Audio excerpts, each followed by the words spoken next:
je tam ze včerejška, veď, z Ladronky. Jo. I Karel tam dával. Jo, Karel tam dával vlastně na Facebook fotky. Ale video tam dával. Jo, vlastně jo. A ty jsi tam taky, viď? A Na s video. těma spodárama mě tam nedal, naštěstí blbec. No, teď je trefí.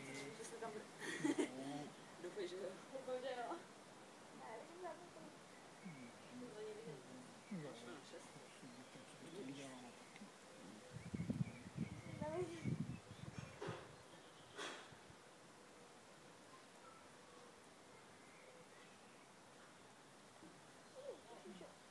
Vendula napíná. To je hrozný, ale. Tam mu tam nějaký růže.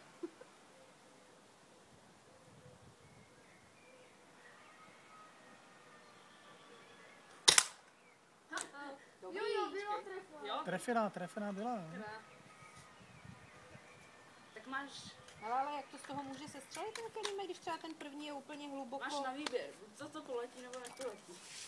Já. Co to znamená, buď to poletí? Aura, nebo pojď to sem. nepoletí? Aurísku, pojď Říkám, sem, pojď. Že tam řek... No jasně, pojď.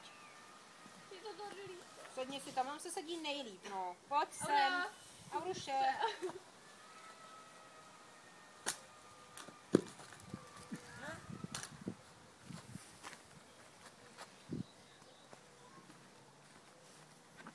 Schovej se tam hezky do stínu.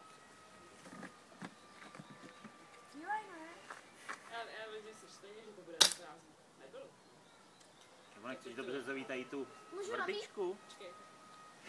Ona tam má stromů málo, veď? No, a takovýhle hezký, okrasný. Ale ty jsou vypěstovaný z pomlásky, nebo z No teď čeho? jsou, no teď ty jsou vypěstovaný, že bych jí ustřih větvičku, jestli nechce. Já myslím, aby si vykop stromy, můžeš z větvičku, no ty jsi dobrá. Na týden to má kořeny a můžeš to dát do země. Tamhle mám taky jednu ještě malinkou. Jediná, která přežila zimu. Zamrzlým kýbli. Tím do háje, jako, já bych jako ráda dojela používat. Co ještě no?